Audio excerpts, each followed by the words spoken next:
25 বছর বয়সী রমলা ছিল শিক্ষানিকেতন হাই স্কুলের শিক্ষিকা। রমলা খুবই ট্যালেন্টেড একজন শিক্ষিকা ছিল। নিজের বিষয় ছাড়াও অন্যান্য বিষয়ে তার অনেক জ্ঞান ছিল, আর বাচ্চাদের পড়ানোর ধরন অন্যান্য টিচারদের থেকে পুরোপুরি আলাদা ছিল।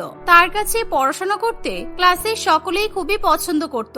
শ্রেণী শিক্ষিকা হিসাবে রমলাকে পেয়ে ক্লাস 9-এর ছাত্রছাত্রীরা খুবই গর্ববোধ করত। ক্লাস 9-এর ছাত্রছাত্রীদের পাশাপাশি স্কুলের সকল ছাত্রছাত্রীরাই তাকে খুবই সম্মান এবং শ্রদ্ধা করত এবং সকলে তাকে খুব ভালোবাসত।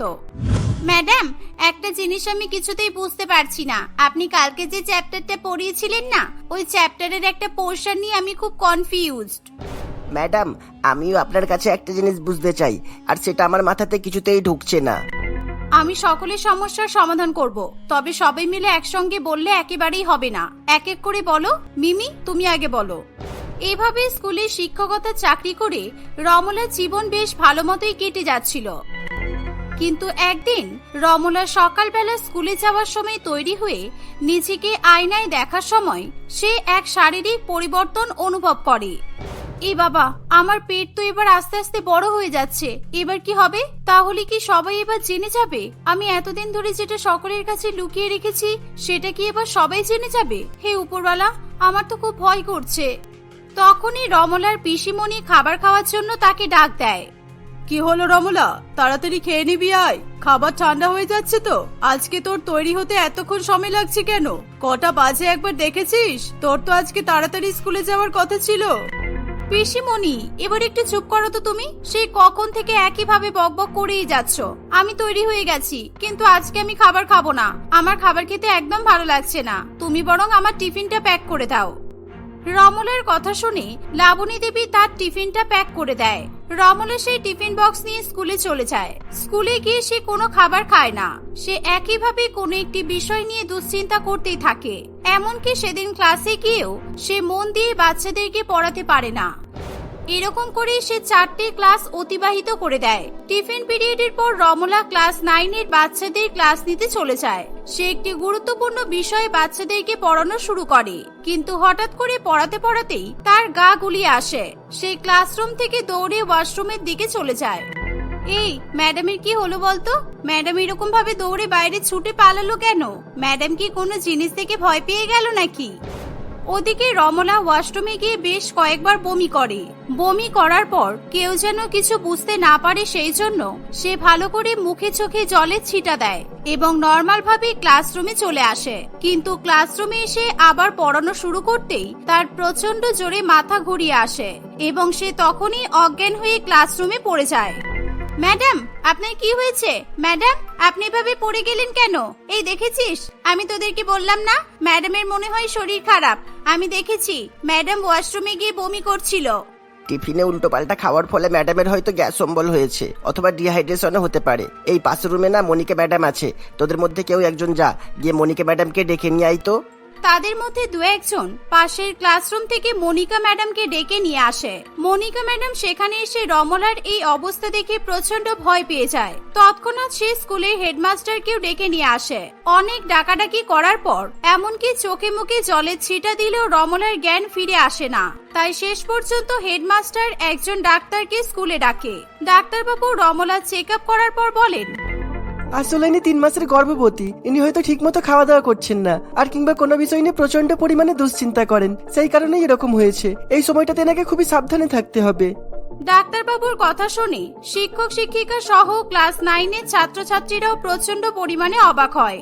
কিন্তু ডাক্তারবাবু, এটা কি করে হতে পারে? রমলা তো অবিবাহিত। রমলার এখনো বিয়েই হয়নি। তাহলে রমলা কি বিয়ের আগে? এই খবর বিদ্যুতের মতো চারিদিকে ছড়িয়ে পড়ে।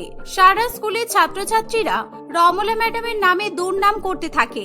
রমলা খুবই অসুস্থ থাকায় প্রধান শিক্ষক সেদিন তাকে কিছু না বলেই বাড়িতে পাঠিয়ে দেয়। রমলা ভয়ে 3-4 দিন স্কুলে যাওয়ারও সাহস পায় না। একদিন সে সাহস করে আবার স্কুলে যায়। তাকে দেখে স্কুলের বাচ্চারা নানান রকম আজে বাজে মন্তব্য করা শুরু করে। ওই দেখ, ওই দেখ, রমলা ম্যাডাম আবার স্কুলে এসেছে। আমি তো মনে করেছিলাম এরকম কাজ করার পর উনি হয়তো লজ্জায় আর কখনো স্কুলে আসবেন না, কিন্তু দেখেছিস আবার স্কুলে এসেছে। ইস ছিছি, কোনো লজ্জা নেই। আমি তো ম্যাডামকে খুবই শ্রদ্ধা করতাম। ম্যাডাম অত ভালো পড়া বোঝাই বলে আমার ম্যাডামকে খুবই ভালো লাগতো। কিন্তু ম্যাডাম যে বিয়ের আগে প্রেগনেন্ট হয়ে যাবে তা তো আমি কখনোই ভাবিনি। এগুলো তো শুধু সিনেমাতেই দেখা যায়, এখন তো দেখছি বাস্তবেও হচ্ছে। আমি তো আবার মনে মনে রমলা ম্যাডামকেই আইডিয়াল টিচার বলে মনে করতাম। এমনকি আমি ঠিক করেছিলাম আমি বড় হয়ে রমলা ম্যাডামের মতোই একজন শিক্ষিকা হব। কিন্তু ম্যাডাম যা কাণ্ড ঘটালো, বাপরে বাপ, আমার তো আর ম্যাডামের ক্লাস করারও কোনো ইচ্ছে করছে না। কুমারী অবস্থায় মা হয়েছে, ছি। ছাত্রছাত্রীদের মুখে এই সমস্ত কথা শুনে রমলা খুবই কষ্ট পায়, কিন্তু তবুও সে তাদেরকে কোনো কথা না বলেই স্টাফ রুমের দিকে চলে যায়। কিন্তু তাকে দেখে স্টাফ রুমের অন্যান্য টিচাররাও নিজেদের মধ্যে আজে বাজে মন্তব্য করে। কেউই রমলার সঙ্গে কোনো কথা বলে না। স্কুলের সমস্ত টিচার একজোট হয়ে শুধুমাত্র রমলাকে নিয়ে সমালোচনা করার কাজে ব্যস্ত থাকে। তোমরাই তো সবাই বলতে রমলা আমার থেকে অনেক ভালো ভূগোল পড়াতে পারে। এমনকি আমাদের হেড স্যারও আমাকে এই কথাটা বলেছিলেন। আরে বাবা, আমি মানছি আমি ওর থেকে ভালো পড়াতে পারি না, কিন্তু আমি তোর মতো নোংরামি করে বসে নেই। ওনার জন্য আমাদের স্কুলের নামটা পুরোপুরি বদনাম হচ্ছে। আমাদের স্কুলের যা নাম ডাক ছিল সব এক নিমেষেই শেষ হয়ে গেল। আর তাছাড়া এটা হয়তো স্বাভাবিকই, স্কুলের শিক্ষক শিক্ষিকারা যদি এরকম করে বসে তাহলে তাদেরকে থেকে স্কুলের ছাত্রছাত্রীরা কি শিখবে, কি শিক্ষা দেবেন উনি একজন শিক্ষিকা হিসেবে? সকলের মুখে নিজের নামে এরকম কথা শুনে রমলা লজ্জায় কারোর দিকে তাকাতে পর্যন্ত পারে না। এমন সময় স্কুলের হেড স্যার রমলাকে নিজের রুমে ডেকে পাঠায়। রমলা খুবই ভয়ে ভয়ে হেড স্যারের কাছে যায়। তোমার মতো শিক্ষিকাদের আমাদের স্কুলে কোনো জায়গা নেই। শুধু আমি কেন, এই স্কুলের কেউই তোমার মুখ দেখতে চায় না। তুমি এখন এই স্কুল থেকে বেরিয়ে যাও। তোমার মতো শিক্ষিকাদের এই স্কুলে কোনো প্রয়োজন নেই। হেড স্যার রমলার কোনো কথাই শুনতে চায় না। রমলা কাঁদতে কাঁদতে বাড়ি ফিরে যায়। রমলাকে কাঁদতে দেখে তার পিসিমণি খুবই ভয় পেয়ে যায়। পিসিমণি, সবাই জেনে গেছে আমি গর্ভবতী। স্কুলে সবাই আমাকে ঘৃণা করা শুরু করেছে। কেউ আমার মুখ পর্যন্ত দেখতে চাইছে না। আর হেড স্যার আমাকে স্কুল থেকেও তাড়িয়ে দিয়েছে। এবার আসল সত্যটা বলার সময় চলে এসেছে রমলা। কালকে আমি তোর সঙ্গে স্কুলে যাব। তোদের প্রিন্সিপাল স্যারকে আমি সব কথা বলবো, কারণ তুই তো কোনো পাপ করিসনি, তোর কোনো ভয় নেই। পরের দিন লাবণী দেবী রমলার সঙ্গে স্কুলে যায়। আমি রমলার মাসি, আপনি দয়া করে আমার কথাটা শুনুন। আসলে রমলা বিবাহিত। অনেক ছোটবেলায় ওর বাবা মা জোর করে ওর বিয়ে দিয়েছিল, কিন্তু ওর শ্বশুর বাড়ির লোকজন খুবই অত্যাচারী ছিল। যৌতুকের লোভে রমলাকে বাড়ির বউ বানিয়ে নিয়ে গিয়েছিল, আর বিয়ের পর সবসময় রমলার উপর অত্যাচার করত। রমলার পড়াশোনা করার খুব ইচ্ছে ছিল, কিন্তু কেউ ওকে কোনোভাবেই সাপোর্ট করেনি। 2 বছর মুখ বুঝে সমস্ত কিছু সহ্য করার পর রমলা ঘর বাড়ি ছেড়ে বেরিয়ে যায়, কিন্তু ওর বাবা মাও নিজের বাড়িতে রমলাকে থাকতে দেয় না। আমি রমলাকে ওই নরকে আর ফিরে যেতে দিইনি। আমি রমলাকে নিজের কাছে রেখে ওর পড়াশোনার দায়িত্ব নিয়েছিলাম। রমলা কঠোর পরিশ্রম করে শিক্ষকতা ডিগ্রি অর্জন করেছিল, কিন্তু চাকরির জন্য ওকে অনেক লড়াই করতে হয়। শেষ পর্যন্ত আপনাদের স্কুলে ও একটি চাকরির খবর পায়, কিন্তু আপনাদের স্কুলে কুমারী স্কুল টিচারের প্রয়োজন ছিল। আর সেই কারণেই আমি রমলাকে মিথ্যা কথা বলতে বাধ্য করেছিলাম, না হলে যে রমলা এই চাকরিটা কখনোই পেত না। চাকরি পাওয়ার পর ওর স্বামী আবার ওর কাছে ফিরে আসে। এখন রমলা আর ওর স্বামী আমার বাড়িতেই থাকে। সমস্ত কিছু শোনার পর হেড স্যারের রমলার প্রতি মায়া হয়। ঠিক আছে, তুমি কাল থেকে আবার স্কুলে আসবে, তবে চাকরিতে ঢোকার আগে মিথ্যা কথা বলে তুমি ঠিক করোনি। আমাদের স্কুলের সবাই তোমাকে কুমারী মনে করে। কুমারী অবস্থায় গর্ভবতী, এটা আমাদের সমাজে কেউ কখনোই মেনে নিতে পারে না, আর সেটা তুমি ভালো করেই জানো। আমি অনুমতি দিচ্ছি তোমাকে স্কুলে পড়ানোর, কিন্তু বাকিটা তোমার উপর নির্ভর করছে। এখন আমি চাইলেও বাকিদের সত্যি কথা বললেও কে কতটা বিশ্বাস করবে সেটা উপরওয়ালাই জানে। যাও এখান থেকে। আমি সমস্ত অপমান সহ্য করে নিতে পারবো স্যার। স্কুলকে নিয়ে আমার অনেক স্বপ্ন। এই স্কুলের প্রতি, ছাত্রছাত্রীদের প্রতি আমার অনেক ভালোবাসা। আমার একটা দায়িত্ব আছে, কর্তব্য আছে। শত বাধা বিপত্তি পেরিয়ে আমি আমার দায়িত্ব পালন করতে থাকবো। পরের দিন থেকে রমলা আবার স্কুলে পড়াতে আসে, কিন্তু স্কুলের বাচ্চারা তার ক্লাস করতে চায় না। বাচ্চারা তাকে দেখেই ক্লাস থেকে বেরিয়ে যায়। রমলা ভেবেছিল তাকে কেউ না বুঝলেও তার নিজের শ্রেণীর ছাত্রছাত্রীরা হয়তো তাকে বুঝবে, কিন্তু এরকম কিছু হয় না। আমরা আপনার মতো একজন ক্লাস টিচারকে কিছুতেই মেনে নিতে পারবো না। আমরা আপনার ক্লাস করব না, কারণ আপনাকে আমাদের পছন্দ নয়। আপনি নিজেই শিক্ষিত হতে পারেননি, মানুষের মতো মানুষ হতে পারেননি, আর আপনি আমাদেরকে কি শিক্ষা দেবেন? এই এনাকে কিছু বলিস না, এনাকে কিছু বলে লাভ নেই। এনার বিরুদ্ধে আমাদের সবাইকে কিছু একটা পদক্ষেপ নিতেই হবে। এরকম স্কুল টিচারকে আমরা আমাদের স্কুলে দেখতে চাই না, আর আমরা এনাকে স্কুল থেকে তাড়িয়েই ছাড়বো।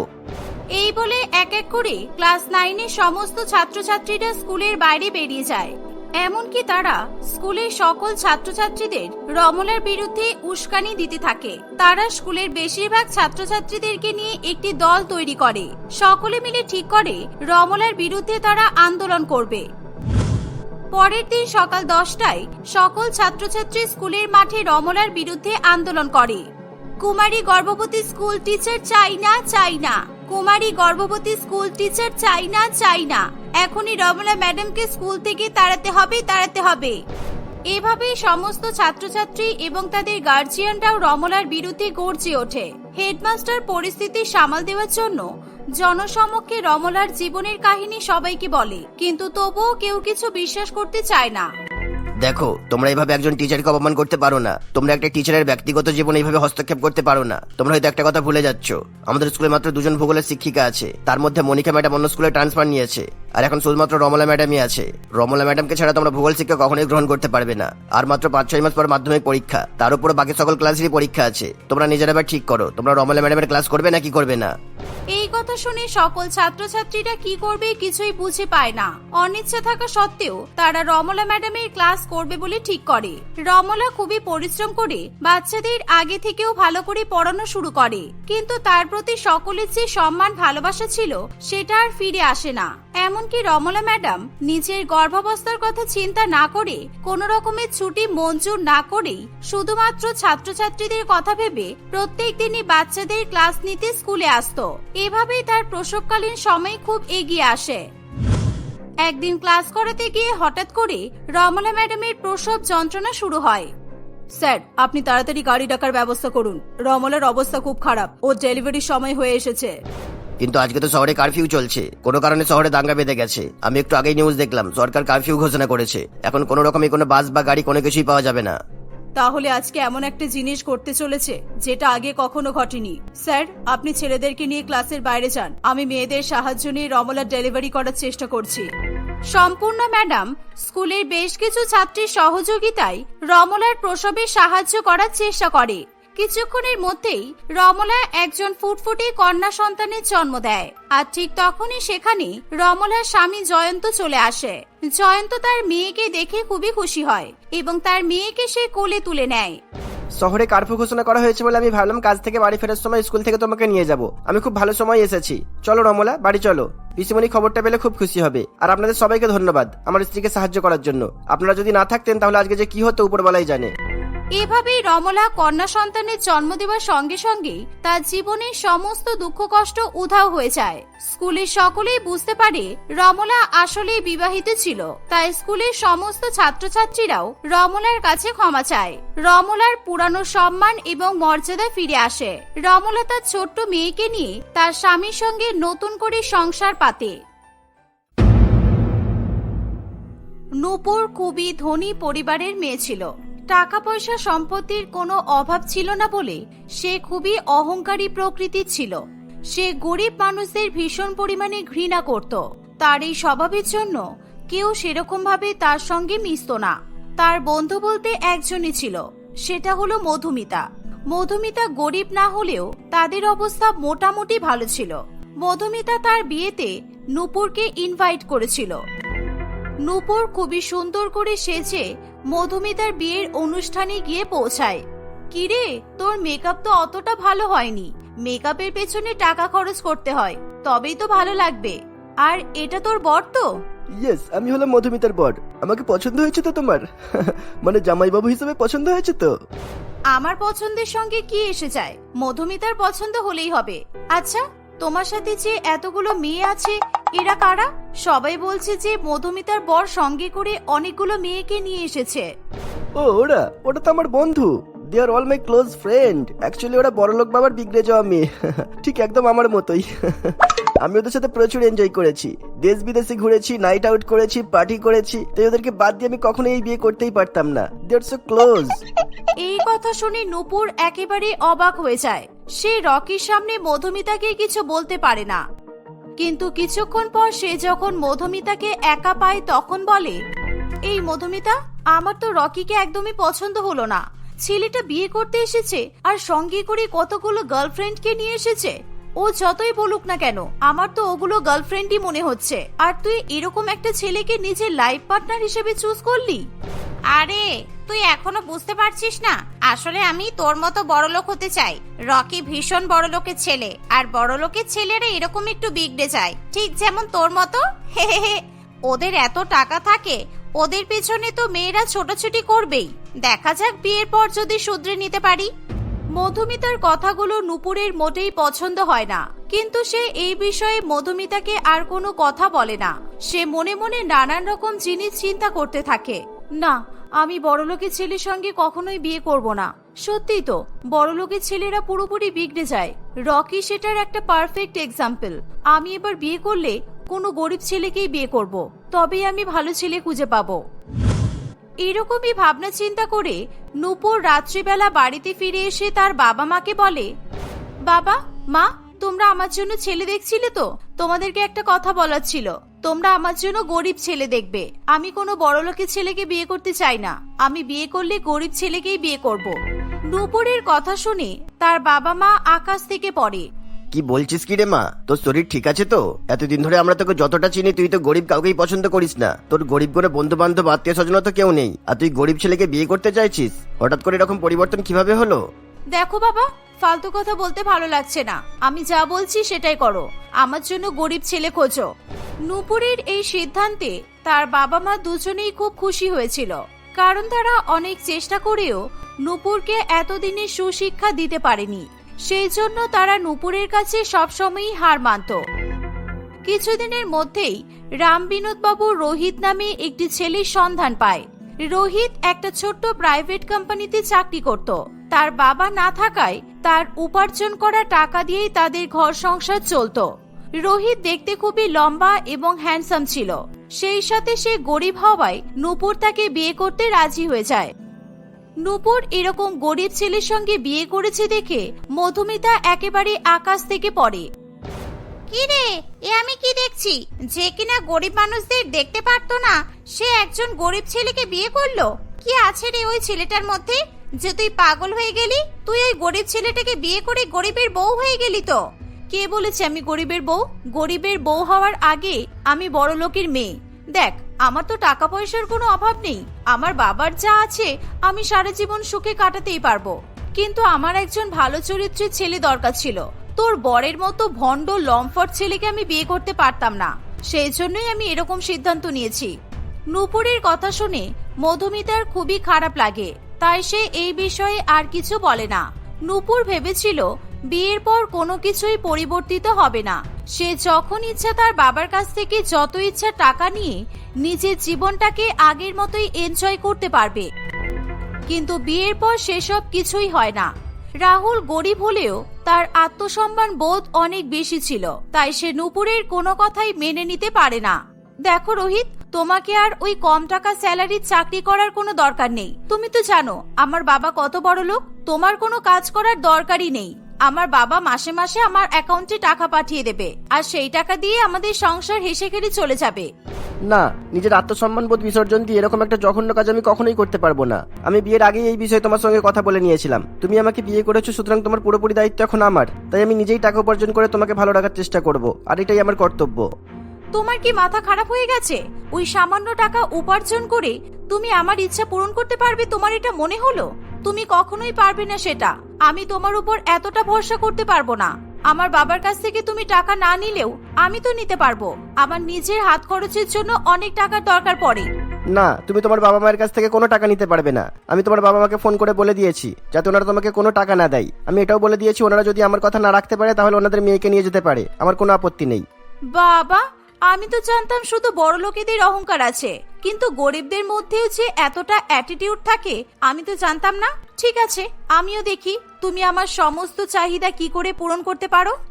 নূপুর মনে মনে ভাবে সে রোহিতের মতো গরিব ছেলেকে বিয়ে করে পুরোপুরি ফেঁসে গেছে, কারণ সে যেটা প্ল্যান করেছিল সেই প্ল্যানটা পুরোপুরি ফেল হয়ে যায়। বাবার কাছ থেকে কোনো টাকা না পাওয়ায় তার ছোট ছোট প্রয়োজনের জন্য রোহিতের কাছ থেকেই তাকে টাকা চাইতে হয়। নূপুর কিছুতেই ওই গরিব বাড়িতে নিজেকে মানিয়ে নিতে পারে না। রোহিতের সঙ্গে সঙ্গে সে রোহিতের পরিবারের সঙ্গেও খুবই বাজে ব্যবহার করতে থাকে। এই যে রোহিত, শুধুমাত্র আমাদের বেডরুমে এসি আছে কেন? তোমাদের রান্নাঘরে এসি নেই, তোমাদের ডাইনিং রুমে এসি নেই। আমি কি সারাক্ষণ শুধু বেডরুমেই থাকবো? বেডরুমের বাইরে বেরোলেই তো আমার গরম লাগছে। তোমাদের বাড়ির প্রত্যেকটা রুমে, রান্নাঘরে, এমনকি বাথরুমেও এসি লাগাতে হবে, না হলে এই গরমে আমি কিছুতেই থাকতে পারবো না। আমি এতগুলো এসি এখন কিভাবে কিনবো নূপুর? তুমি তো জানো আমার ইনকাম কম, তবে আমি আস্তে আস্তে এক এক করে সব করে নেব। তুমি আমাকে একটু সময় দাও। বড় বড় ডায়লগ দেওয়ার বেলায় তো তুমি সবসময় এগিয়ে থাকো, আর কাজ করার বেলায় 8 নম্বর। এই যে তুমি বললে আমার বাবা মাকে তুমি কথা দিয়েছো তুমি নিজে উপার্জন করে আমাকে ভালো রাখবে, তোমার কি মনে হচ্ছে তুমি কি আমাকে ভালো রাখতে পারছো? ঠিক আছে, যে করেই হোক আমি আমাদের অন্যান্য রুমে, ডাইনিং রুমে, রান্নাঘরের সমস্ত জায়গায় এসি লাগিয়ে দেবো, তুমি চিন্তা করো না। রোহিতের অ্যাকাউন্টে জমানো টাকা যা ছিল সেই টাকা দিয়ে সে তার বাড়ির সব জায়গাতে এসি লাগিয়ে নেয়। এসি তো লাগানো হয়ে গেল, আর আমি তো একটা কথা বলতেই ভুলে গেলাম, তোমাদের রান্নাঘরে মাত্র একটাই ফ্রিজ আছে। আমাদের বাড়িতে প্রত্যেকের রুমে আলাদা আলাদা করে পার্সোনাল ফ্রিজ ছিল, আমার রুমে কোনো ফ্রিজ নেই। আমার কোল্ড ড্রিঙ্কস কিংবা ঠান্ডা জল খাওয়ার ইচ্ছে হলে রান্নাঘরে হেঁটে যেতে হয়। তুমি তো জানো আমি বড় লোকের মেয়ে, এত কষ্ট করার আমার অভ্যাস নেই। ও, তাহলে তোমার এবার রুমের জন্য পার্সোনাল ফ্রিজও দরকার? এই তো সবেমাত্র আমার সমস্ত জমানো টাকা দিয়ে 3টে এসি কিনলাম, এখন আমি এবার ফ্রিজ কেনার টাকাটা কোথায় পাবো? তোরা ঝগড়া করিস না বাবা, সত্যিই তো বৌমা এত বড় লোকের মেয়ে, আমাদের বাড়িতে মানিয়ে নিতে বৌমার সময় লাগবে। আমার কাছে কিছু টাকা আছে, সেই টাকা দিয়ে একটা ছোট ফ্রিজ হয়ে যাবে। বৌমা তুমি চিন্তা করো না, তুমি তোমার ফ্রিজ পেয়ে যাবে। এ কি, আমি তো যা যা চাইছি এরা তো সবই কিনে দিতে পারছে। গরিবরা আর কিছু না পারুক, ঠিক টাকাটা জমিয়ে রাখতে পারে না। আমাকে এবার বড়সড় কিছু একটা চাইতে হবে। আর হ্যাঁ, আমার বাড়িতে আমার জন্য 2জন কেয়ারটেকার থাকতো, যারা সবসময় আমার খেয়াল রাখতো, কিন্তু এখানে তো আমার খেয়াল রাখার মতো কেউ নেই। কেন বৌমা, আমরা তো সবসময় তোমার খেয়াল রাখি, তোমার কিসে অসুবিধা হচ্ছে বলো? আমি বাপের বাড়িতে থাকার সময় সকালবেলা ঘুম থেকে উঠেই আমার বেড টি পেয়ে যেতাম। এখানে এসে আমি তো বেড টির নামগন্ধ ভুলে গেছি। তাছাড়া আমার হেয়ার কেয়ার, আমার স্কিন কেয়ার, বডি ম্যাসাজ করা, এসবের জন্য আমার সবসময় একজনকে প্রয়োজন পড়ে। ঠিক আছে বৌমা, আমি এবার প্রত্যেকদিন সকালবেলা করে তোমার ঘরে চা দিয়ে আসবো, কিন্তু তুমি বাকি যে কাজগুলো বললে সেগুলো তো আমি করতে পারবো না বৌমা। আর এখন একজনকে কাজে রাখতে হলে তাকে তো মাসে মাসে টাকা দিতে হবে, এমনিতেই আমাদের সংসারের খুব টানাটানি। মা, তুমি চিন্তা করছো কেন? আমি তো আছি। বৌদি, তুমি আজ থেকে আমাকে তোমার কেয়ারটেকার মনে করবে। তোমার যখন যেটা প্রয়োজন পড়বে, তোমার যে কোনো কাজের জন্য তুমি আমাকে ডেকে নেবে। আমি সব সময় তোমার সাথে থাকবো, তোমার কোনো প্রবলেম হবে না। আমার তো এবার ভীষণ রাগ হচ্ছে। আমি যাই বলছি এরা সমস্ত কিছুই মুহূর্তের মধ্যে সলভ করে দিচ্ছে। না, এবার আমাকে আরো বড় কিছু চাইতে হবে, এমন কিছু একটা বলতে হবে যেটা রোহিত কিংবা ওর পরিবারের কেউ ফুলফিল করতে পারবে না। হ্যাঁ, তখনই রোহিত বাধ্য হয়ে আমার বাবার কাছে টাকা চাইবে, আর না হলে আমাকে বাবার কাছ থেকে টাকা নিতে দেবে। নূপুর মনে মনে ভাবতে থাকে যে কিভাবে সে রোহিত এবং তার পরিবারকে আরো বেশি করে উত্ত্যক্ত করতে পারবে। হঠাৎই তার মাথায় একটা খুব ভালো বুদ্ধি আসে। রোহিত, আমি আমার বাবা মায়ের সঙ্গে দেখা করতে যেতে চাই। আমাদের তো কোনো পার্সোনাল কার নেই, আমি এবার কি করে আমার বাবা মায়ের সঙ্গে দেখা করতে যাব? এবার যেন তুমি আমাকে ওই বাসে ট্রেনে করে বাবা মায়ের কাছে যেতে বলবে না, আমাকে এখনই একটা গাড়ি কিনে দাও। নূপুর, এবার কিন্তু তুমি খুব বাড়াবাড়ি করছো। আমি ভালো করেই বুঝতে পারছি তুমি আমাকে বিরক্ত করার জন্য এসব করছো। এরকম ভাবে আমার উপর চাপ সৃষ্টি করো না। বিশ্বাস করো, তোমাকে গাড়ি কিনে দেওয়ার মতো টাকা আমার কাছে নেই। আমি জানতাম তুমি হার মানবেই। আমি তোমাকে 7 দিন সময় দিচ্ছি। তুমি যদি আমাকে গাড়ি কিনে না দিতে পারো, তাহলে আমি আমার বাবার কাছ থেকে টাকা নিয়ে গাড়ি কিনবো, আর তখন তুমি কিছু বলতে পারবে না, কারণ তোমার কোনো মুরদ নেই বলেই আমাকে শেষ পর্যন্ত এসব করতে হতে পারে। রোহিত কোনো উপায় না পেয়ে তার জায়গা জমি বিক্রি করবে বলে ঠিক করে। নূপুরের মনের আশা পূরণ করার জন্য শেষ পর্যন্ত রোহিত তাদের সমস্ত জায়গা জমি বিক্রি করে দেয় এবং নূপুরের জন্য একটা দামি গাড়ি কিনে দেয়। গাড়িটা পেয়ে নূপুর ভীষণ পরিমাণে খুশি হয়। এরকম ভাবেই দিন কাটতে থাকে। সংসারের এরকম অবস্থা নিয়ে চিন্তা করতে করতে হঠাৎই একদিন রোহিতের মায়ের হার্ট অ্যাটাক হয়। তার হার্ট অপারেশনের জন্য ডাক্তার 10 লক্ষ টাকা জোগাড় করতে বলে। নূপুর, আমার মায়ের অপারেশনের জন্য 10 লক্ষ টাকার প্রয়োজন। তুমি তো জানো আমার হাত পুরোপুরি খালি। আমি আমাদের গাড়িটা বিক্রি করে দিচ্ছি। মা অসুস্থ হয়ে গেলে কিছুদিন পর আমি তোমাকে আবার গাড়ি কিনে দেবো, কেমন? আমাদের নয়, ওটা আমার গাড়ি, আর আমি আমার গাড়ি কিছুতেই বিক্রি করতে দেব না। তুমি তোমার মাকে কিভাবে বাঁচাবে সেটা তুমি দেখে নাও। এটা নিয়ে আমার কোনো মাথা ব্যথা নেই। আমি এখন আমার বন্ধুদের সঙ্গে পার্টি করতে যাব। Bye bye. এই বলে নূপুর তার গাড়িটা নিয়ে বাড়ি থেকে বেরিয়ে পড়ে। কিন্তু দুর্ভাগ্যবশত রাস্তায় নূপুরের একটা বড়সড় ধরনের অ্যাক্সিডেন্ট হয়। নূপুরের বুকের একটা হাড় ভেঙে যায়। ডাক্তার জানায় নূপুরকে বাঁচানোর জন্য 15 লক্ষ টাকার প্রয়োজন, না হলে নূপুরকে কোনোভাবেই বাঁচানো সম্ভব হবে না। এবার আমি কি করবো নূপুর? একদিকে আমার মা অসুস্থ, একদিকে তোমার এই অবস্থা হয়ে গেল। আমার কাছে কোনো টাকা নেই। আমি তোমাদের দুজনকেই বাঁচাতে চাই, যেভাবেই হোক আমি তোমাদের কিছুই হতে দেবো না। আমার কাছে তো এখন একটা টাকাও নেই, কিন্তু একটাই উপায় আছে, আমাকে আমার কিডনি বিক্রি করতে হবে, তবেই হয়তো আমি তোমাদেরকে বাঁচাতে পারবো। তখনই সেখানে রামবিনোদ বাবু চলে আসে। দাঁড়াও বাবা, এসব করার কোনো দরকার নেই, কারণ তোমার জীবনের মূল্য অনেক বেশি। আমার মেয়ে তোমার মতো ভালো ছেলের যোগ্যই নয়। আজকে এই অবস্থা শুধুমাত্র আমার মেয়ের জন্যই হয়েছে। আমাকে ক্ষমা করে দাও রোহিত, আমার মেয়ের জন্য তোমাদের অবস্থা একেবারে বিপন্ন হয়ে গেছে। শেষ পর্যন্ত রামবিনোদ বাবু নিজের টাকা দিয়ে রোহিতের মায়ের এবং নূপুরের চিকিৎসা করায়। মায়াদেবী এবং নূপুর কয়েক মাসের মধ্যে সুস্থ হয়ে ওঠে। নূপুর তার ভুলের জন্য খুবই লজ্জিত ছিল। সে কিভাবে রোহিতের কাছে ক্ষমা চাইবে সে কিছুতেই ঠিক করতে পারছিল না। আমাকে ক্ষমা করে দাও রোহিত, বড়লোক হওয়ার অহংকারে আমি গরিব মানুষদের মানুষ বলে গণ্যই করতাম না। আমি কথা দিচ্ছি আমি নিজেকে পুরোপুরি বদলে নেব। আমার টাকা পয়সা কিচ্ছু চাই না রোহিত, আমার শুধু তোমাকে চাই আর তোমার পরিবারকে চাই।